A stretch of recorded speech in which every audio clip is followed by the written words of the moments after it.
Do you feel like God's given you a bunch of songs, but you don't know what to do with them? Do you feel like you've got a real call on your life to write, but you're clueless about where to start? Or maybe you've got writer's block and you're wondering if you'll ever get the creative juices flowing again. Well, we've got you covered with NCS membership. NCS membership is all about community and how to grow in this calling you feel deep inside to be heard. We get it. We know that you just want to honor God with your talents and be a good steward of what He's given you. And that's why NCS membership could be your next right step to grow, learn, be challenged, get connected, and ultimately fulfill your dreams to glorify God and reach others with the same passion you feel. It's designed to help you tell your story and to reach listeners who will love your songs. With your NCS membership, you'll receive 2 free song critiques, 24/7 access to valuable masterclasses on topics such as modern hymn writing, worship writing, song form, lyric development, and recording home demos, as well as discounts for other NCS products, and a deep connection into a community of creatives who get you. There are a lot of songwriters out there, so you need to be the best you can be to stand out, be heard, and become the songwriter you were born to be. Just go to NashvilleChristianSongwriters.com now to check out all the great benefits of becoming part of a decidedly Christian community of songwriters from all over the world. NCS membership, your next right step to being heard. Hey everybody, welcome to the Song Revolution podcast, brought to you by Nashville Christian Songwriters. Nashville Christian Songwriters exists to empower Christian songwriters worldwide. I'm John Chisholm, and this podcast exists to bring you valuable songwriting insights, inspiration, interviews, and just all around good fun with some of the greatest songwriters, producers, arrangers, artists, and creatives, and beyond. You can find out a whole lot more about us at NashvilleChristianSongwriters.com.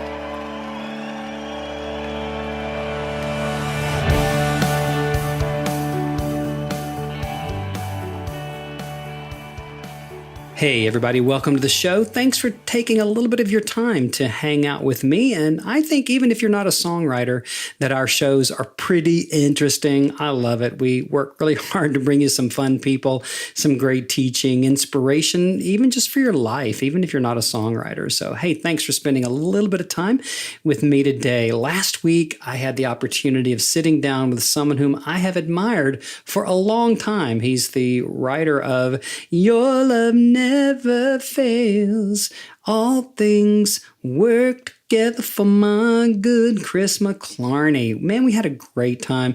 This show's probably going to have some distortion in it because we laughed so hard. I think we pegged the meter over and over and over again. Chris has a brand new album out called Breakthrough that just released from Bethel Music on June 15. And I think you're going to really, really enjoy it. It's got some great songs on it. Some songs like Hallelujah for the Cross, Worth It All, Crazy Love, At the Mention, and more and more. And I think you're just going to really love it. It's a great record. I got to preview it before the show.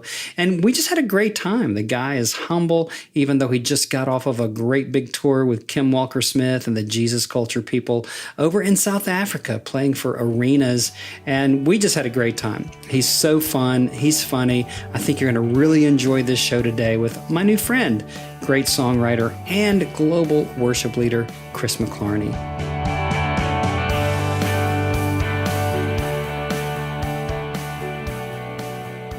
Hey everybody, Chisholm here, sitting with my new friend, the one and only, inimitable, Chris McClarney.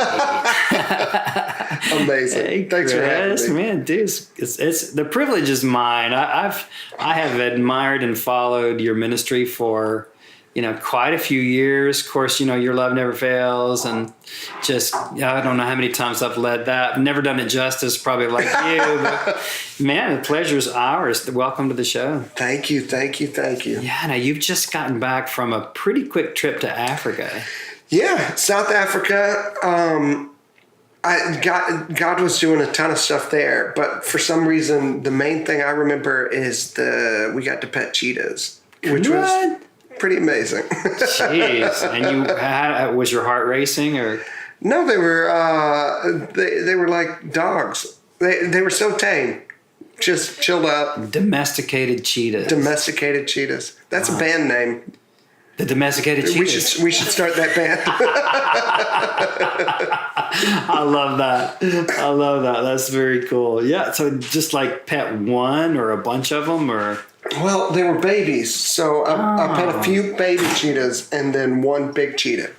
Nice. Which was great. Nice. Yeah. Did they give them names like dogs? Yeah, but I don't. Bella was the big one. That's Bella, cool. I remember that. That's cool. Yeah. Bella and the Domesticated Cheetahs. Now, what kind of band would that be? Oh gosh, it's definitely. I don't feel like it's a Christian band. Maybe not. Yeah, I could be wrong.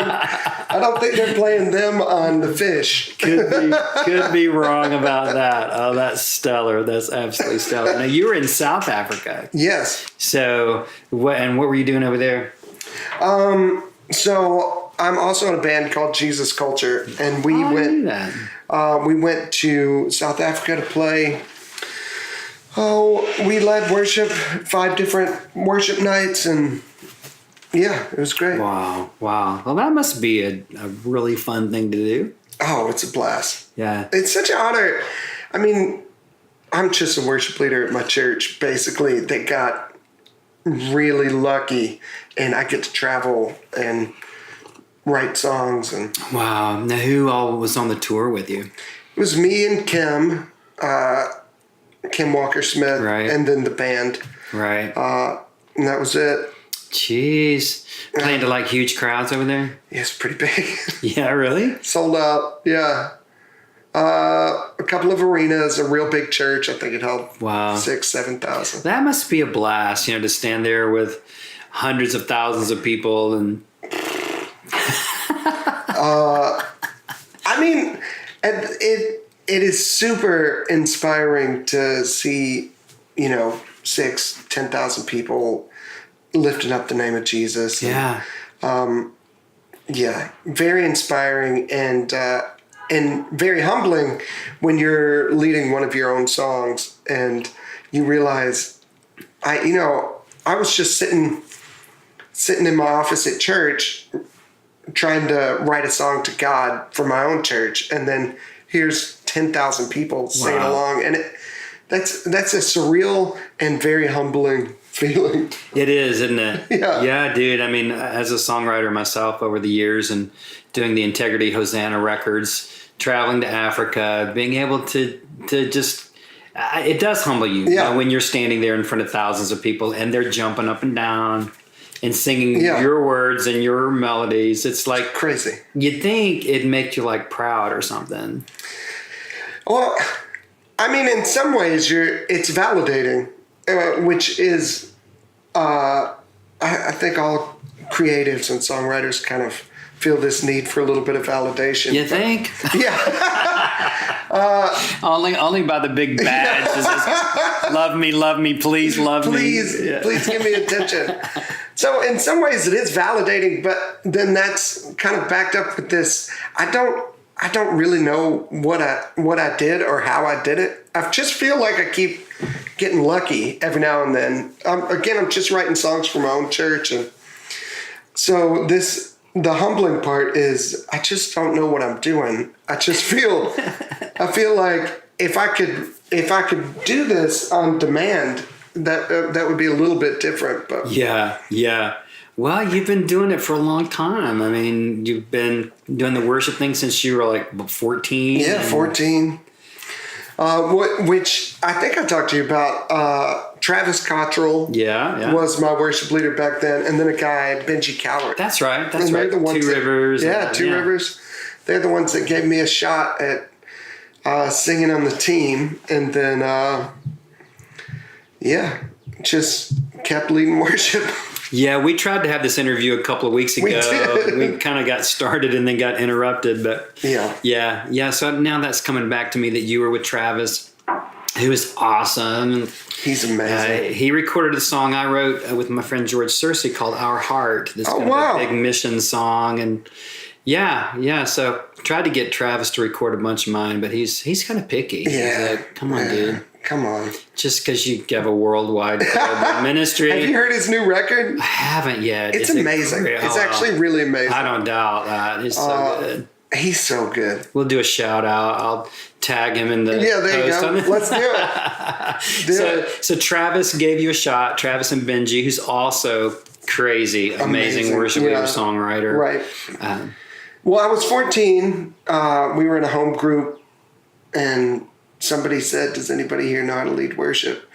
And I was like, "Sure, I do." I'd never done it, but it doesn't seem that hard. Like you're just singing songs, and I knew how to play 4 chords, so that's all you need.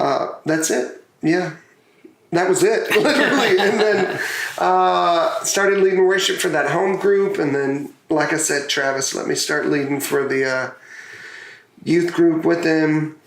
I was just singing backgrounds, and then Travis went on to the big church, so he started leading worship for main church. Oh, yeah. Big church is what we called it back then.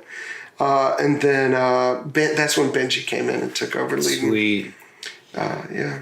Wow. Such a legacy. I mean, you've got had some great mentors there. Oh, for sure. They're still going at it strong. Here you are on a global platform with Jesus Culture and some cool people. And back, I want to go back to the humility thing, because I know that, and the validation thing, because I think that's a real important topic for all of us creatives. You know, I mean, we all really, we want to be, it seems crazy, right? There's a little false humility that goes into this, right? Yeah. It's like, I just want to glorify God, you know, and I don't want to, I don't want to be famous. I don't want to, it's not about the money, right? Right. And yet, which in some ways it is true. Yeah, some ways. Yeah. But what about the real side? Right. Well, and I think at the core, there is this desire for, like, just serving God. I just want to write songs that honor God. But there is this, like, nagging thing that's kind of chipping away at you all the time that is like, well, you're not as successful as that, or you're not, and it's kind of bad, because the industry kind of it helps reinforce that. So you're rewarded for successes and metrics that are not, here's the most humble guy before God. There's no award for that at the Dove. So, and most humble award goes to, I'm so proud of myself. They take it away if you accept it. That's the deal. That's the deal. You get all the votes and then they don't tell you. It's like they don't award it. Amazing. Like, that's too funny. But yeah, I think there's a need for someone to validate and say, hey, you know, guys like Benji and Travis, part of why I do this today is because they validated me. Mm. They said, hey, I like what you're doing. And it's like, yeah.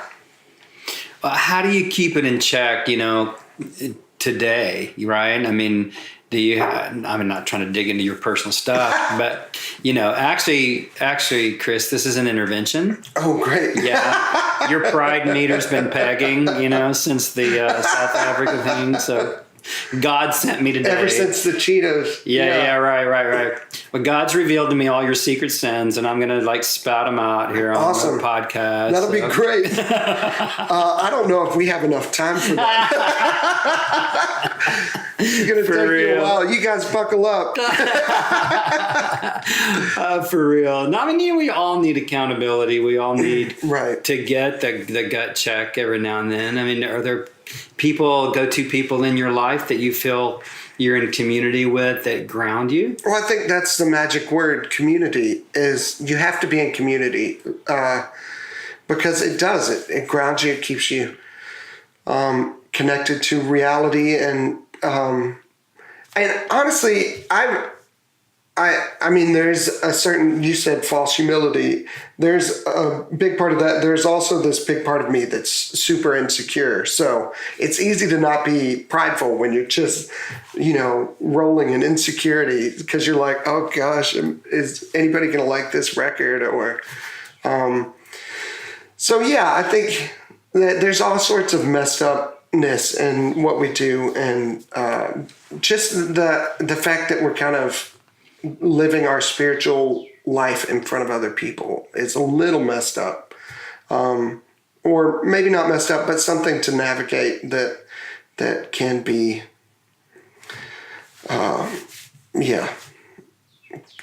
complicated. Yeah. Wow. I like the term the phrase you just coined, messed upness. There is a messed upness, right? I mean, there really is to what the whole public ministry, spirituality, right, and worship thing, you know? Well, and especially for you, back when you were doing the integrity thing, back then there wasn't a worship celebrity. It wasn't like we were all aspiring to be Delirious or Sonic Flood or Chris Tomlin or trying to move through the years. But when I got into worship, there wasn't this superstardom of worship leaders. It was just people that wanted to lead worship at their church. And it's weird now because there's such a culture of like superstar worship leaders, which is just funny to see kids that are like, this is what I want to be when I grow up, a superstar worship leader. When most of the superstar worship leaders, when they were kids, were just saying, oh, when I want to lead worship at my church. Yeah, or I want to be a Ninja Turtle. Or I want to be a Ninja Turtle. Yeah, it's like, which is what I would have definitely wanted which to. Which one? What color would you have been? What was the one with the staff? Donatello? I like that guy. Yeah. Was he the green one or the... I remember by the colors, not green. their names. I think he was the green. But I'm older than you, so that was... Yeah. It was the green one. Yeah. I remember them by their weapons. Yeah. Oh, okay. Because there was the one with the staff. There was the one with the little pokey things. Right. Yeah. I just remember the green one. That's like, I just wanted to be that. No, but I think it's true, you know, and the teaching that I've done at different Christian universities and colleges, and you see kids and they're really aspiring to be Chris McClarney or, you know, or Cody They need Connor. to aim higher. Well, you know. Talk about shooting low. But no, seriously, I mean, you know, God has put you and Kim and Cody and Chris Tomlin, all these different people in these positions of leadership to an entire, really, we're moving into second generation. I mean, Chris, I'm not sure how old Chris is, but I was an iteration, you know, back 20 years ago, 25 years ago. And then we kind of moved into the Chris Tomlin era. Right. And now he's more of almost a father in some ways. Yeah. Chris, if you're hearing this, I'm sorry, dude. I'd love to have you on the show. He's like, I'm never getting on that show. But I think the age thing is such a lie. It's such a crock. Oh, you know? For sure. But anyway, so we have, you know, my day, that would be considered traditional praise and worship almost, right? I mean, right? I mean, Don Moen, Give Thanks. Yeah, As a Deer. And... Right, Marty Nystrom, Linda Shazo, Lord, You Are More Precious Than Silver. Oh, I love all those old songs. Right. I mean, you're only 38, right? You said? Yeah, 38. So I mean, but you've been doing this for so long that. And my parents were very into Christian music growing up, so Sandy Patty and Michael W. Smith. I mean, Michael. Lionel Harris. Crazy. Yeah, my first songs in the industry, Mighty Fortress on Larnell Harris. Oh, wow. Yeah, Steve Green. Oh, yeah. Yeah, all that ilk, you know, those were my peeps. Steve Green is this is such a wild story, but it's how we ended up at Two Rivers back in the day, because my dad loved Steve Green, loved him, but we were trying to find a church, and they had been hurt by some church. My dad was a youth pastor growing up, and we kept bouncing around. He'd been hurt by some churches, and they had some... Really? That happens? Yeah. What? Your listeners won't believe it. But, no, man. Because I'm sure their churches are really healthy. I bet. Everywhere. But no, he had been hurt and was trying to find a church that we could call home, but was real iffy about it and trying to go into it with prayer, loved Steve Green and said on his way to church to God, if you want us to go to this church, have them sing People Need the Lord. People need the Lord. And they did that Sunday. No and he was kidding. like, all right, this is our church. Wow. Wow. Yeah. Wow. And then it wound up opening up a whole ministry and career for his boy. Yeah. His boy, Chris. Amazing. That is amazing. That is amazing. But we're kind of talking about the different iterations and the platforms. You know, I mean, here, because of that prayer of your dad and the serendipitous thing, right? We're sitting here talking, right? I mean, isn't that crazy to think of? Gosh. But what I want to get back to is that God's given you guys such an enormous platform, and there's a weightiness, you know. I've felt the weightiness. I've never been nearly as big as you guys, but whatever. But no, seriously. I mean, we all have, you know, it's not about the size of the remote, but it's still right. I mean, you have a weightiness. It does. It is weighty. It definitely feels. Well, I still try and just write songs that are from my heart to God, and also for my church. But there is this weightiness that, like, people that I'm writing songs that kind of give people theology from Scripture that they get to repeat over and over and over, and it's for the church in general, not just my church, because of the platform.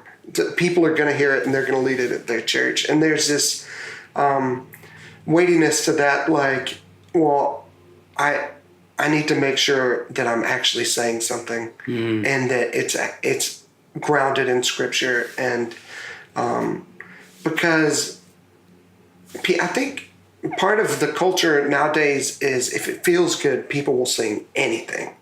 And you can listen to pop radio, and I used to say it when I was a kid, you know, it's all about the beat, you know, I don't listen to the bad lyrics, but there is a lie. Well, we all said that. And somehow I remember all the bad lyrics still. I was like, I don't look at the pictures. I just read but there's just a truth to the fact that people are kind of repeating things in their head over and over, and the words that are in these songs can either give life or death. The power of life and death is in the tongue, and it feels important and weighty, like you said, that we write good songs. So what do you wind up talking about in between your songs? What are the themes that are important to you? Do you just set up the songs? I don't talk a lot. You know? No, that's not me at all. I'm actually, I can't even remember maybe 3 times in the last year I've talked in between songs. Really? I know, it's weird. Dude, you're so fun. I love your laugh. I'd love to just experience that. So when you go in and do your set, is it just programmed song to song to song, and they know you're not going to talk? No, I mean, it depends. How do they know what click track to pull up? I hate clicks. I hate them. We don't use them when I lead at church. Oh, okay. I hate them. And even when we're on the road with Jesus Culture, we'll use a click for, I mean, we've got a couple of big, like, anthemic, you know, massive arena type songs. Sure, you have to have tracks for, and we've got video content. So exactly. And you kind of have to sing the song the way it is on the record so that everything syncs up, so that it feels crazy cool in an arena. Mm-hmm. But once you get through those things, I'm definitely, like, in South Africa, we kind of had an idea of what we would do, but every night I'd lead a different song. I definitely enjoyed the unknown, the risk of it might fail in the moment. Because it's a great thing that happens when you're off script, where everybody's kind of looking at each other like, genuinely into the moment. So the bass player is like actually having to pay attention to what the other people are playing. He's not just playing what he's supposed to play. And the drummer's having to listen to what the bass player so that we can make good music in the moment, and everybody's so present. And you don't get that when you're just pushing click, you know. And then there's this other great thing that happens when it all comes together, and it's that I can't believe this is working feeling. So everybody's locked in, they're present in the moment, actually worshiping and not just playing notes. And there's this like, I can't believe this is working feeling. Wow. And it's just, and people perceive it, and it feels genuine because it is genuine. And then it helps people enter in. I really believe it kind of helps.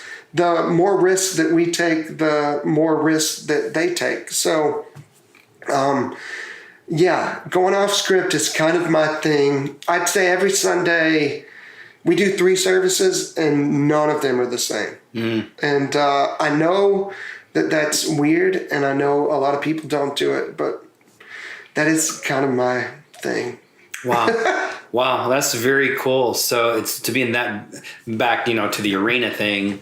Local church, of course, your local church is 3,000 people, Yeah. It's not like, you're 75 people and you can go off script. You have a lot of other people, all the tech crew and AV, everybody to consider. So if you can convince them to follow you, but that's awesome. But in the arena, to convince those, such a big thing, it seems bigger to me. It might be just kind of the bigger iteration. Well, I think, it's just the aim of the nights. Jesus culture and my personal style of worship is kind of seeking moments as opposed to playing songs really good.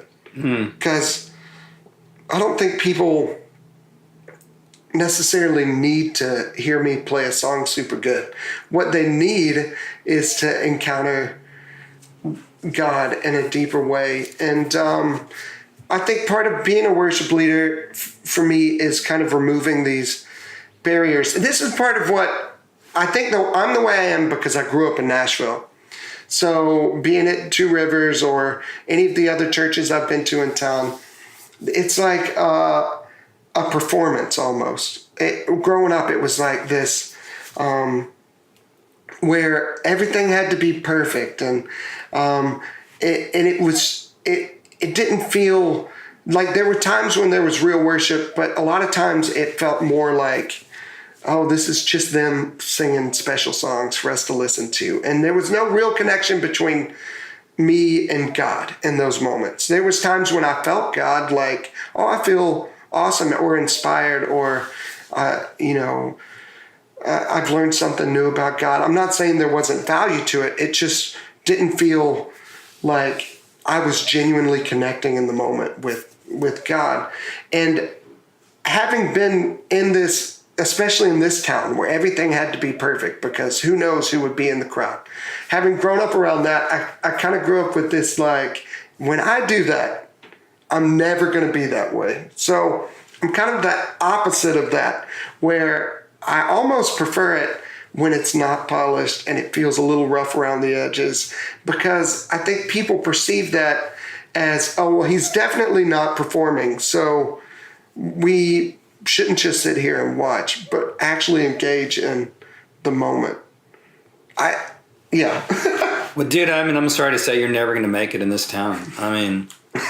It's, if you're not perfect, if you don't put on the show, the worship show, I don't know. What are you expecting, man? Come on. No, that's quite refreshing. And I think that comes through. I told you earlier, I was awake at 3 this morning, and I've been reviewing your new record, Breakthrough, for this interview, but I was up at 3, couldn't sleep because I got so much stinking work to do. Oh, gosh. And so I woke wide up and went to the office and got my little AirPods in, and I just looped your new record like 4 times while I'm writing emails and doing stuff. It's awesome. And there's Thank you. I think there's a depth. It doesn't feel overly polished. It feels authentic. Good. I think that's coming through. Because I didn't even overdub some of the vocals. I like it to feel like, oh, he messed up. Because I do mess up. I mess up all the time, every week. Well, you sang really flat the whole time. Yeah, that's what I thought. Besides that, I mean, where's the auto-tune? You're going to hate me, man. I love it. We just met, but now, it's great. I didn't hear any like big mistakes or flaws. It just they did tune it. genuine. They tune stuff. Sure they make it so that it's bearable. But, I think back to kids looking up to us and wanting to be worship superstars. I feel like somebody needs to be like, hey, it's not what you think. I'm just like you and completely imperfect, and I make mistakes the same way you're going to make mistakes when you're in front of your youth group or church. And I don't always write good songs. I write a lot of bad songs, honestly. I write a whole lot of bad songs, and every now and then I write a song that other people like. And just wanting to be real and kind of not put on, this false show for people, and just let them know, like,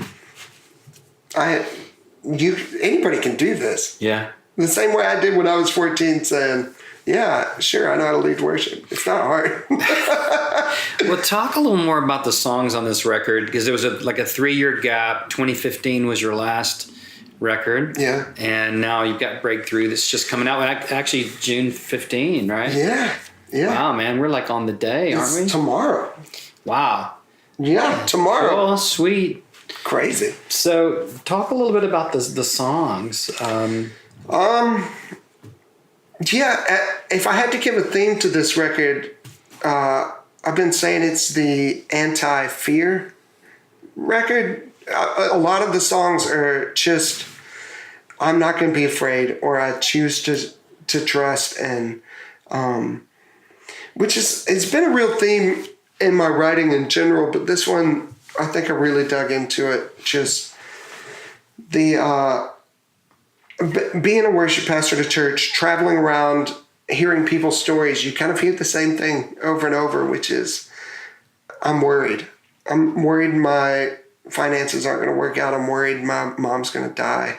I'm worried my relationships are falling apart. I'm worried that I'm not going to amount to anything. I'm worried. I'm so scared, and for me, perfect love drives out fear. And when we are writing songs that connect people to God, part of that process, I think, is going to push fear out of the way. And when I think about what do people need to sing right now at my church, it's, all right, I choose to not be afraid. I choose to trust and to put my hope in God. And so that's what I tried to write songs that said that. And it's hard because you kind of have to, we're trying to balance writing songs that you could sing when you've just lost someone, or when you need hope because your mom has cancer.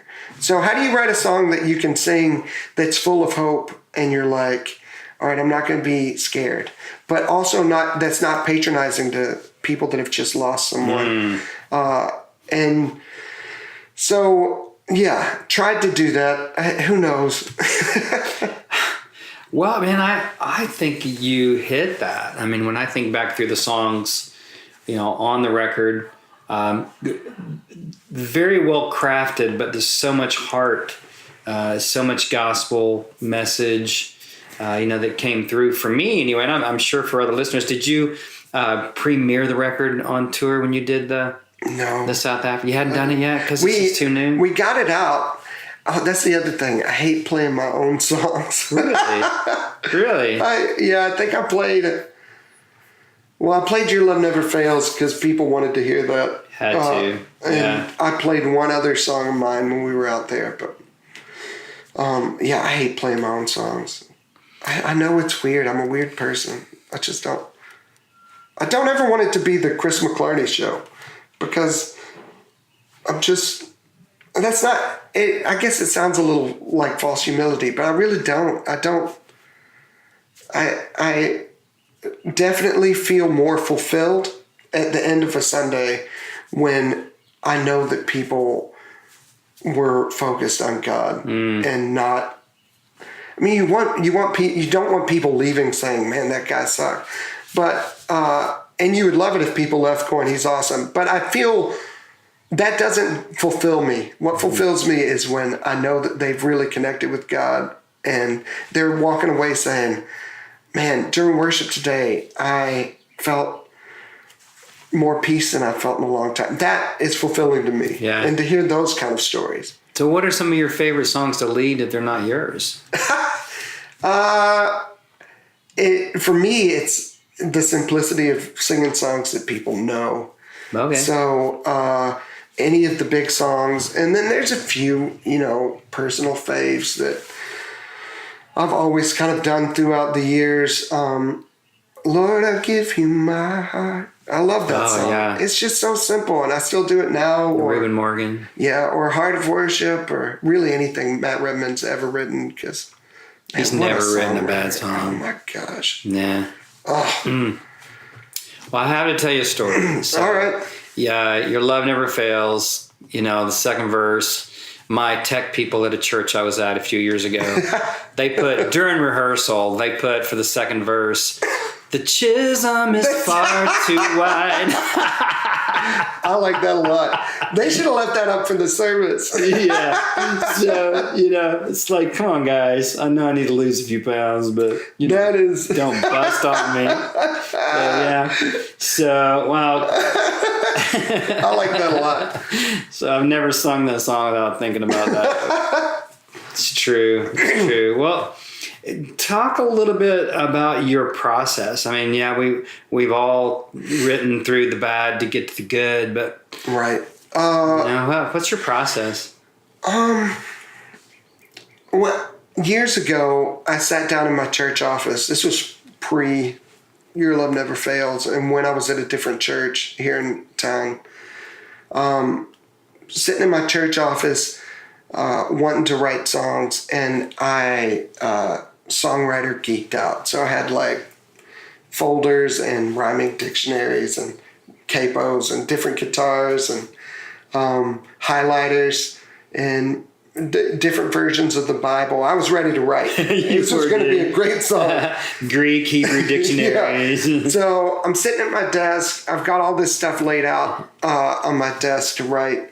And I pray this simple prayer. I just said, "God, give me the songs of heaven." And my thought was, if I could have the songs of heaven, like that would be the thing that people would want to sing. That'd be the next, I could sing of your love forever. That would be the one. And I had this like feeling that, we just need to tap into what the angels are doing. And so I said, "God, give me the songs of heaven." And I felt the only time in my life I've ever felt this strongly. It might sound weird to some people, but I felt like God showed up in the room, and there was this like, my heart was beating fast, and I was like, my skin was tingly from like that scared feeling, your hair raised feeling, and I felt like God was there in a very real way. And part of me was like, oh my gosh. And the other part of me was like, okay, here it comes. I'm about to get the next song of heaven. And it wasn't an audible voice of God, but whatever's right below that, I felt like God said, "Chris, I already have the songs of heaven. I want the songs of Chris." And it felt like a brick hit me in the chest. And I just wept. I just wept at my desk. And I was just like, and it's true. He has angels that sing all day. But what he doesn't have is me singing all day. What he doesn't have is what is in my heart to him. So I wept and I pulled out these little songs that I started to try and write that I just hated, I wasn't proud of, and I thought they were dumb. And I laid them out. There were like 15 of them. I laid them out. I was like, this is all I have. These are the songs that I have, and I'll give them to you. But I'm not proud of them, But I'll give them to you, and I'm going to make an effort to write my song, and not try and find something externally, like, if I just find the perfect words that rhyme and put them together, but let the song that's inside of me out.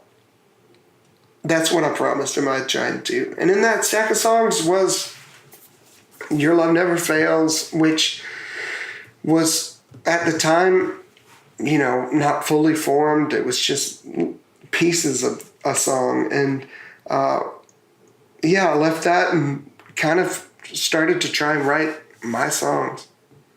Yeah. So when I think about like process, at the core of it is that it always looks different. People say, do you start with lyrics or melody? Who cares? It doesn't it's never the same. Sometimes you're driving and you just have a thought about a song. Oh, I should write a song about that. Or sometimes you're leading worship and you take the risk to let the chorus go another time. And instead of singing the chorus, you just sing, a sentence that you just made up in the moment that felt really right. And then sometimes that really is something that touches your heart and the people in the crowd, and you think, oh, that felt important, and I should write a song around that, which is, a few of my songs. Your Love Never Fails came out of that kind of moment. We got to the end of Breathe. This is the air I breathe. I'm desperate for you, God. I'm lost without you. And I was just thinking about how we needed God and how lost we were without God. And I just started saying, because you make all things work together for my good. With the same chords, but just singing my song. And, there's the scripture, it says, God inhabits the praises of his people. And the word praises there is tehillah. You can remember it because it sounds like tequila, which is how I remember it.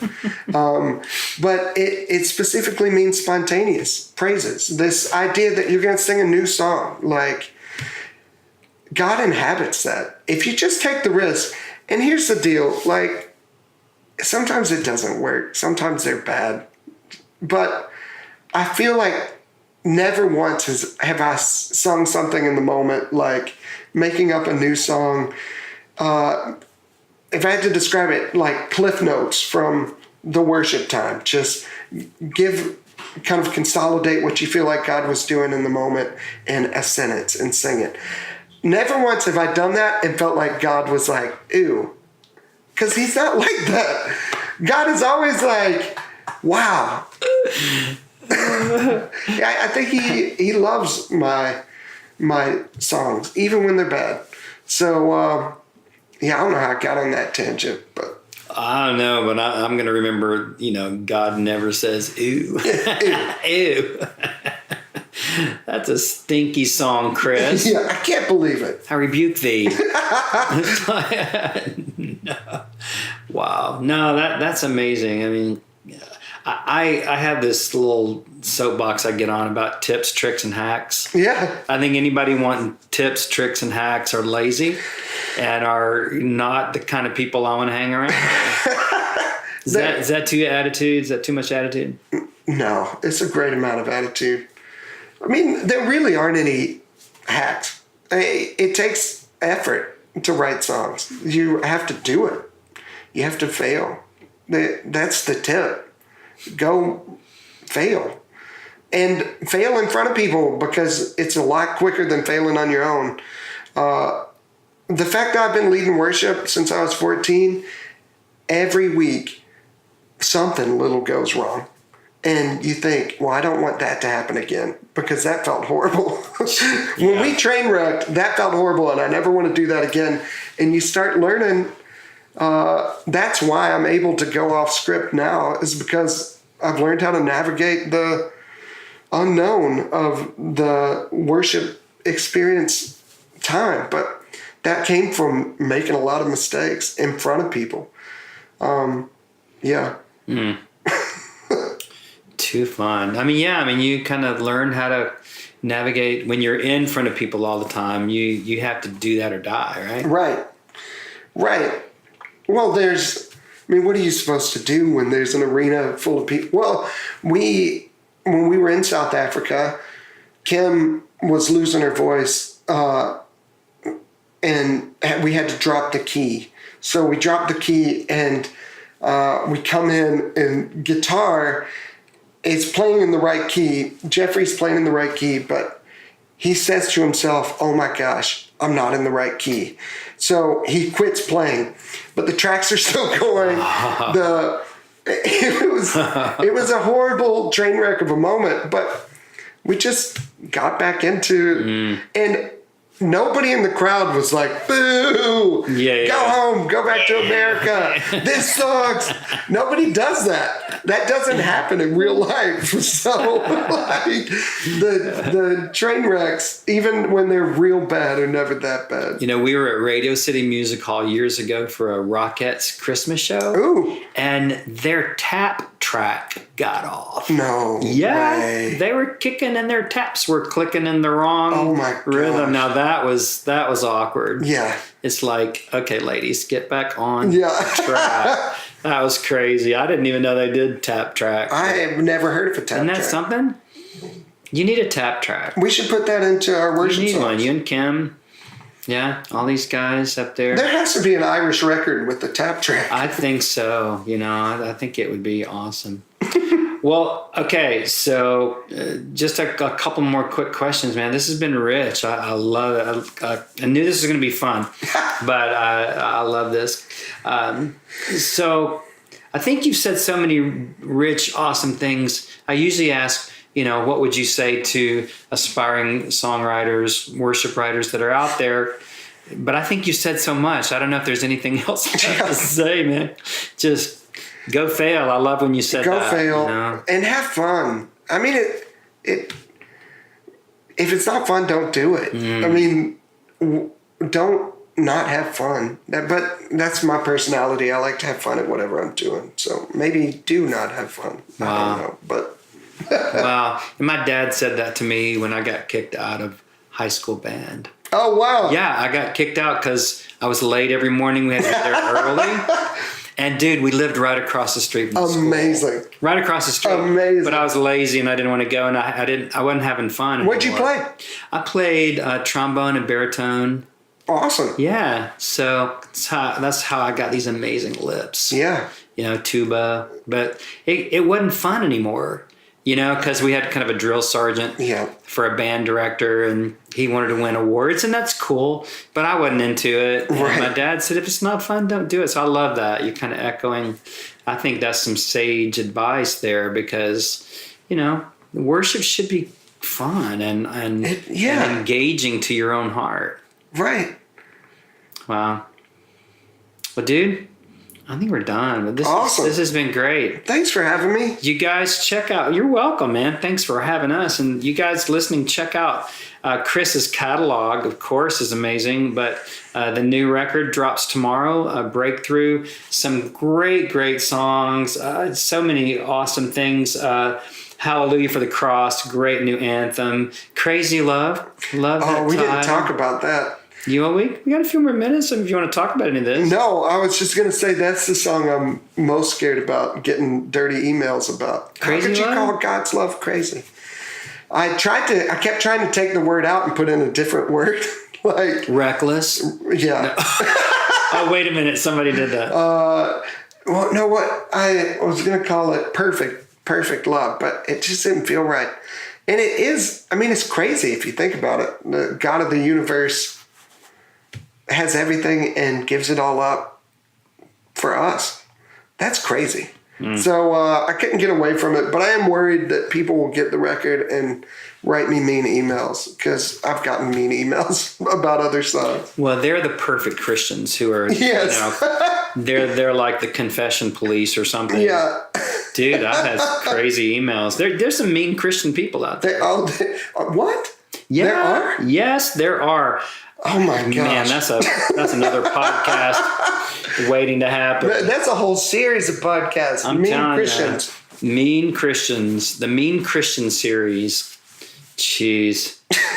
What do you say about that? It's like, get saved, guys. I mean, the mark of they will know we are Christians by our love. Yes. By our love.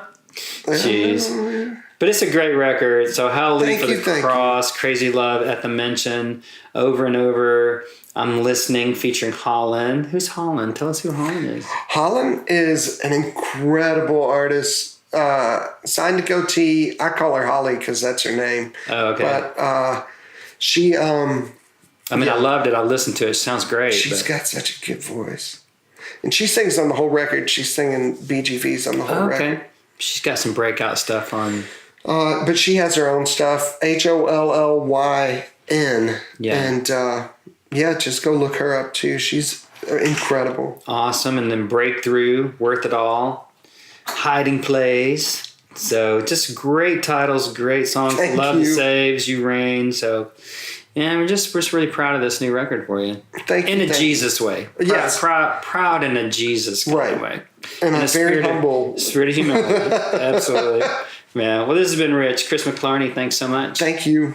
And thank you guys for listening to the Song Revolution podcast. Go check out Chris McClarney's new record, Breakthrough. Get it now. By the time you hear this, it's out and it will have sold about 1.5 million.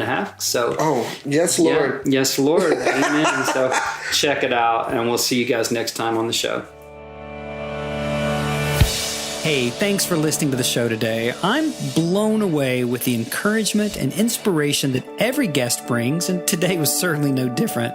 If you want even more encouragement and inspiration to take your songwriting to the next level, be sure to check out NCS membership over on our site at NashvilleChristianSongwriters.com. We're all about empowering you to become the best Christian songwriter that you can be, and NCS membership is simply the fastest and easiest way to get there. Become the songwriter that you were born to be by joining NCS membership today.